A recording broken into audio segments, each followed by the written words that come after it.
예, 오늘 본문의 말씀은 예수님께서 고향으로 가셨지만 그들에게 특별한 어떤 권능을 펼치지 못하신 것에 대하여서 기록해 놓고 있습니다. 예수님을 육신적으로만 알고 있었던 고향의 사람들은 예수님이 단지 마리아의 아들 복수라고만 생각했습니다. 그리고 여전히 그들의 형제들이 우리와 함께 하기 때문에 예수님이 행하셨던 소문은 들었지만 그러나 예수님의 실체에 대하여서 그들은 인정하고 싶지 않았습니다. 그래서 예수님은 그들을 향하여서 선지자가 자기 고향과 자기 친척과 자기 집 위에서는 존경을 받지 못함이 없느니라 라고 하는 말씀을 들어서 그들이 왜 예수님을 배척하였는가에 대하여서 설명하셨습니다. 따라서 그들이 믿지 않음을 이상히 여기셨다 이렇게 말씀하고 있습니다. 고향에서 배척을 받으셨던 예수님, 그럼에도 불구하고 그 예수님은 굴하지 아니하시고 오늘 말씀에 다른 곳에 제자들을 둘씩 보내십니다. 그리고 그들에게는 귀신을 제어하는 권능을 주셨습니다. 그러면서 어떤 것을 준비하지 말아라. 신만 신고 옷도 두벌 옷을 입지 말아라. 어디든지 가서 그곳에서 떠나지 말고 계속 머물러라. 그러나 너희를 영접하지 않거든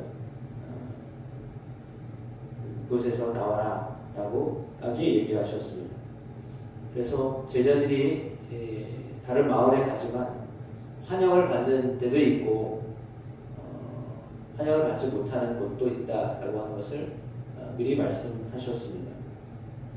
예수님도 고향에서 환영을 받지 못하셨던 것처럼 제자들도 어디를 가든지 환영하는 사람들도 있지만 환영하지 않는 사람들도 있을 것이다 라고 하는 말씀을 하셨던 것입니다.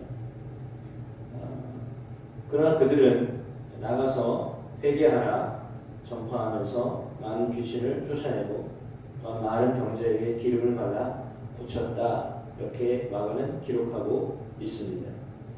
권능을 주신 대로 나아가서 그 권능을 그대로 펼쳤습니다. 그리고 많은 사람들에게 그러한 예수님이 어떤 분인가를 증거하기 시작하였습니다. 이에 예수님의 이름이 이제 더 크게 소문이 나기 시작했습니다. 결국에는 헤롯 왕도 그 소문을 듣게 되었습니다. 그때 헤롯 왕은 생각을 했습니다. 세례 요한이 죽은 자 가운데서 살아났구나. 이런 능력이 그 속에서 일어나는 것이 아닌가라고 했습니다. 그래서 엘리야다, 선지자다, 선지자 중에 하나다 이런 이야기를 들었고 요한이 다시 살아났다라고 하는 말을 이제 헤롯은 하게 되었습니다. 그러면서 이제 그 헤롯이 어떤 일을 행했는가에 대한 부분들을 마가는 뒤쪽에 좀 더 상세하게 기록하고 있습니다. 세례 요한은 헤롯이 율법을 위반했다라고 하는 것에 대해서 지적합니다. 왜냐하면 동생의 아내를 취하였기 때문입니다. 물론 죽었을 경우에는 문제가 되지 않습니다. 그러나 살아있는데 그 동생의 아내를 취하여서 자기 아내로 삼았다라고 하는 것은 이거는 명백한 잘못입니다. 그러니까 어떻게 보면 이혼 증서를 써주고 자기 동생의 아내를 취했던 것으로 보여집니다.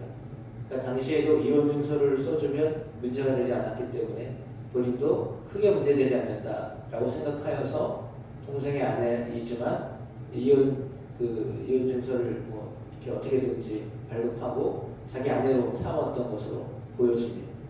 그런 불안한 사람은 누구냐 하면 사실은 동생의 아내였던 헤로디아입니다.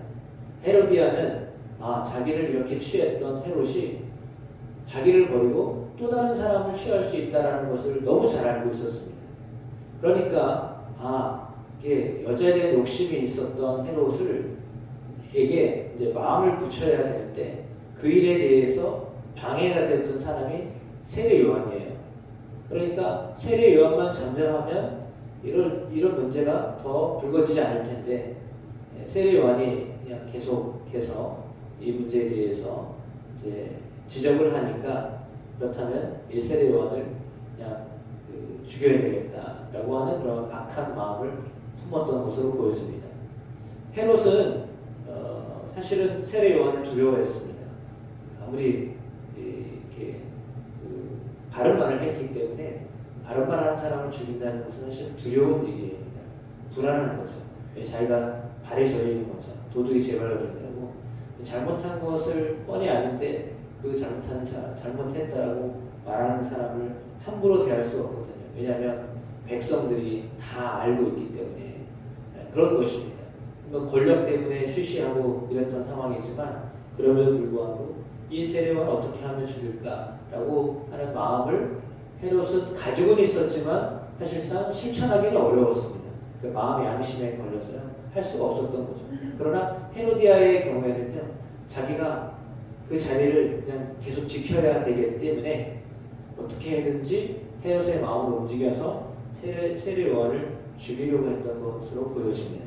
그러니까 오늘 헤롯의 생일날 잔치를 벌였을 때 헤로디아의 딸이 나가서 춤을 추고 그것 때문에 흡족해왔던 그 헤롯이 네가 원하는 게 뭐냐? 네 나라 절반이라도 너에게 주겠다라고 하는 말도 안 되는 이야기를 하고 말았습니다. 이때다 싶어서 헤로디아의 딸이 어머니에게 묻습니다. 그랬더니 야 세례 요한의 머리를 구해라 라고 했습니다. 자기에게 가장 걸림돌이 되는 사람이었기 때문이죠. 그래서 왕에게 들어가서 구하면서 세례 요한의 머리를 소관에 얹어서 나에게 갖다 주십시오. 나는 이걸 원합니다. 라고 하는 끔찍한 그런 이야기를 하였습니다.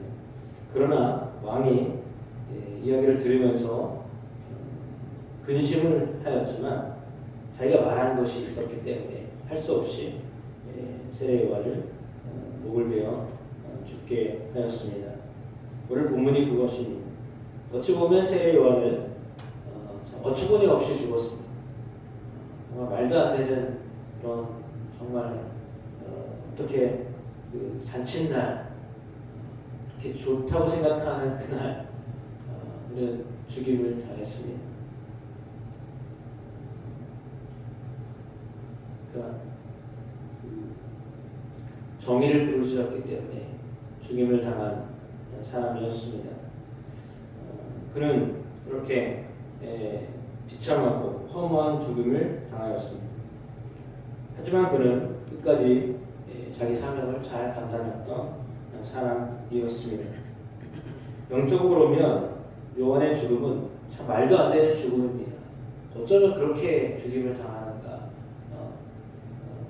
그런데 그럼에도 불구하고 하나님이 보실 때는 그는 영광된 죽음을 경험한 사람이었습니다. 주님 안에서 그 죽음을 겪었기 때문입니다. 어제는 우리가 에녹에 대한 말씀을 함께 나누면서 에녹은 죽음을 경험하지 않고 하나님이 데려가신 사람이었습니다. 대부분의 사람들이 다 죽음을 경험합니다. 성경의 에녹과 엘리야를 제외하고는 모두 다 죽음을 경험했던 사람들입니다. 다 믿음의 안에서 살다가 믿음을 지키다가 죽습니다. 오늘 세례 요한도 역시 마찬가지로 초전하게 하나님 나라를 선포하다가 이게 옥에 갇혀서 있다가 어느 날 갑자기 죽임을 당하였습니다. 물론 그의 사명은 예수님을 예비하는 준비하는 자였습니다. 그래서 충분히 주님을 알리고 그의 사명을 다 하였습니다. 어찌 보면 그의 죽음은 참 어처구니 없는 죽음입니다. 허무해 보입니다. 어떻게 그렇게 끝나나라고 할 만큼 참 위대한 인물치고는 너무 이상한 죽음을 겪고 말았습니다. 그러나 그럼에도 불구하고 하나님은 그를 귀하게 여기셨음을 믿습니다. 그 죽음은 참으로 허무해 보이고 그 죽음은 어처구니 없는 죽음처럼 보여지지만 그럼에도 불구하고 하나님 앞에서는 복된 죽음이었습니다. 그래서 그의 삶을 하나님이 기쁘게 받으셨다라고 믿습니다. 하늘나라에서 그는 큰 상을 받아 하나님께 영광 돌리는 그런 마지막 구약의 선지자로서의 역할을 다 감당했던 사람으로 기억될 것입니다. 하나님은 하나님의 때에 하나님의 사람들이 하나님의 일을 하다가 하나님 곁으로 오도록 부르십니다. 세례 요한의 경우에는 그런 때에 주님이 본격적으로 하나님 나라를 선포하면서 동시에 그런 죽임을 당하였습니다. 하나님의 때가 있기 때문입니다. 사람은 그래서 그 때를 알 수 없기 때문에 부르시는 그 순간까지 자기에게 주어져 있는 사명을 잘 감당해야 될 줄로 믿습니다. 그 감당하는 사명으로 인하여서 하나님께 영광을 돌리는 저나 여러분 모두가 다 되기를 주의 이름으로 축복합니다.